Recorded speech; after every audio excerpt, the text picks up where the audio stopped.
Hello everyone, आप सभी का स्वागत है मेरे यूट्यूब चैनल पर। Today we will discuss about the concept of isoquant.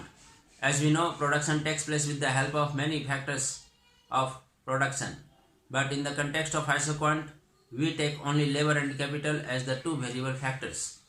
So an isoquant is the locus of various combinations of labor and capital where every combination provides the same level of output to the producer. The concept of isoquant is similar to the indifference curve of consumer behavior. So the isoquant is also called producer's indifference curve. Here iso means equal and quant means quantity. So isoquant is also called equal product curve. So with the help of a table, with the help of this example, we can easily understand the concept of isoquant. Here we have combination labor units, capital units, output, and that MRTS LK. Marginal rate of technical substitution of labor for capital. So here combination A contains 1 unit of labor and 20 units of capital, that gives output of 100 units. Let us assume that 1 unit of labor plus 20 units of capital produces 100 units of output. Now we increase 1 unit of labor, that units of labor becomes 2, and to maintain the same level of output, that is 100, we must decrease the units of capital, because here the units of labor has been increased. So to maintain the same level of output, units of capital must be decreased.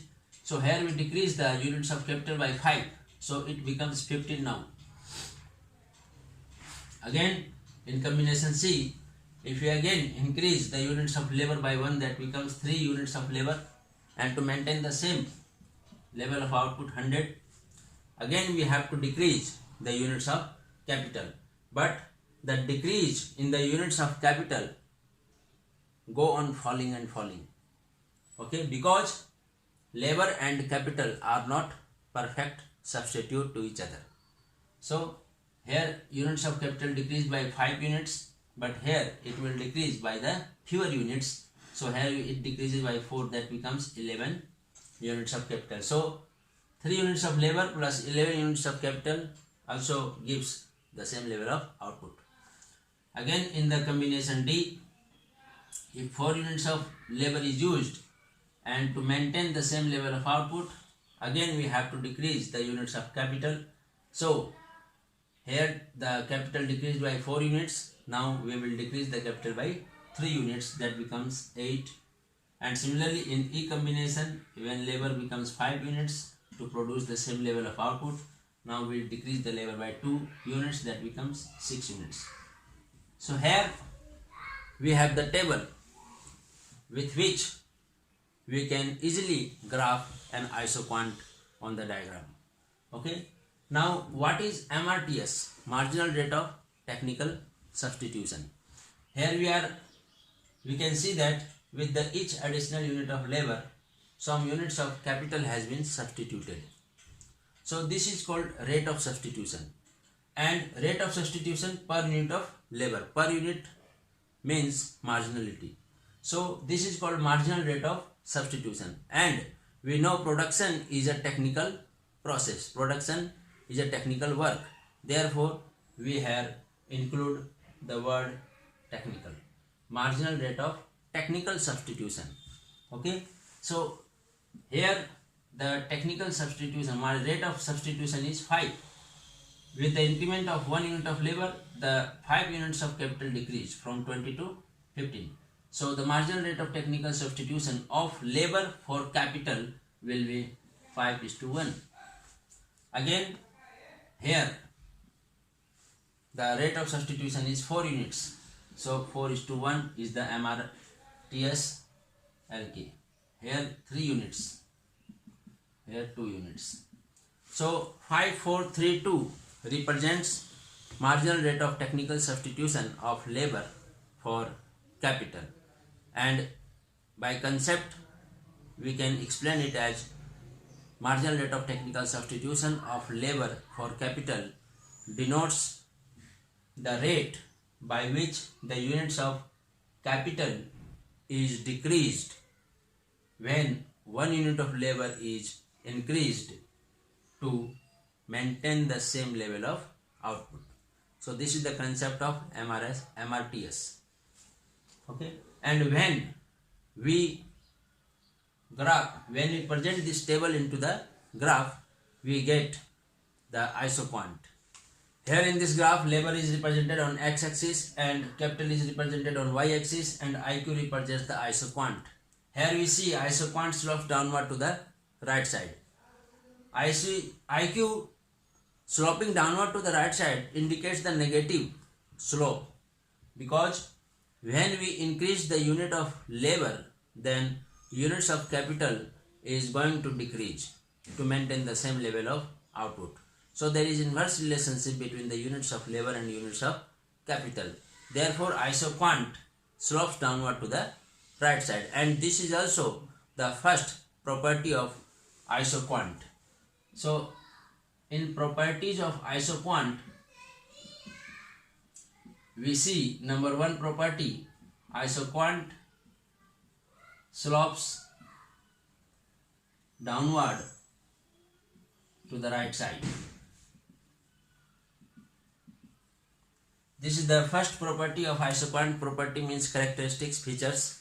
Okay, isoquant slopes downward to the right side because as the unit of labor is increased, the units of capital should be decreased to maintain the same level of output. So the isoquant is sloping downward to the right side. The second property, the second characteristics of isoquant is that isoquant is convex to the origin. Isoquant is convex to the origin. We can see here the isoquant is convex to the origin. This happens because as the unit of labor is increased, the units of capital goes on decreasing at a decreasing rate.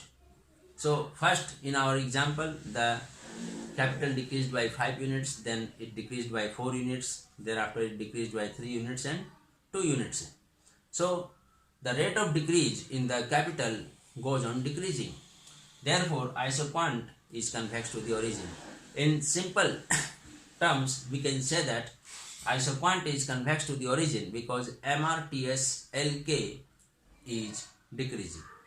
Okay, so these are the properties that isoquant slopes downward to the right side, isoquant is convex to the origin, and number third property denotes that higher isoquant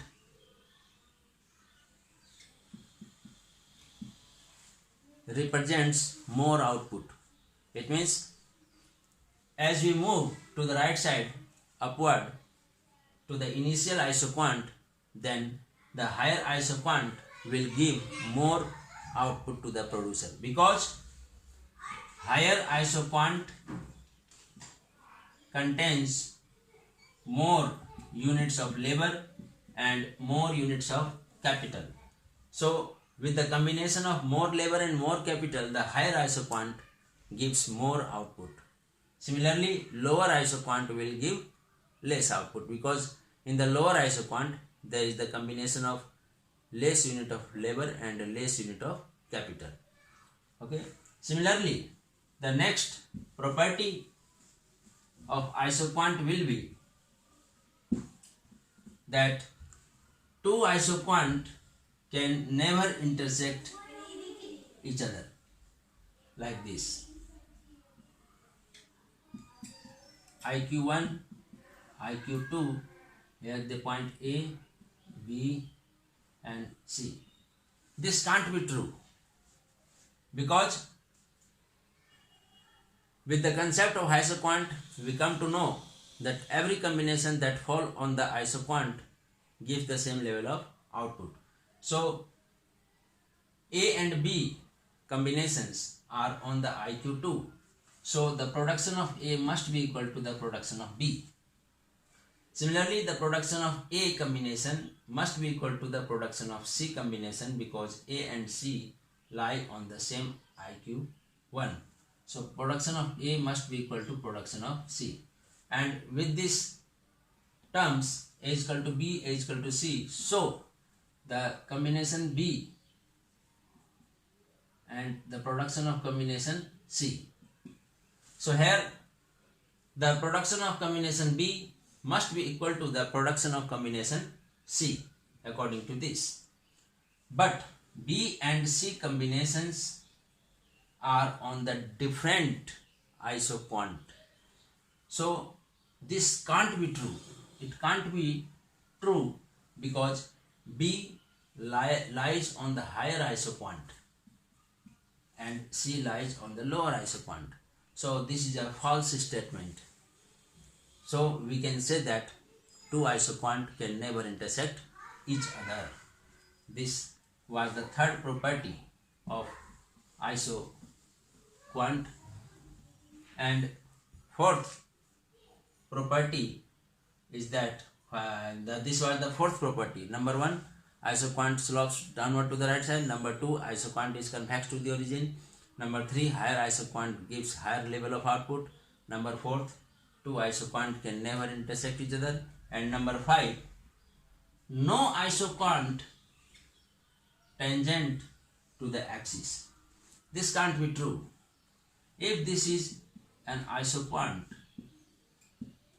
then at this point where it is tangent to the y-axis, so here the units of labor will be 0.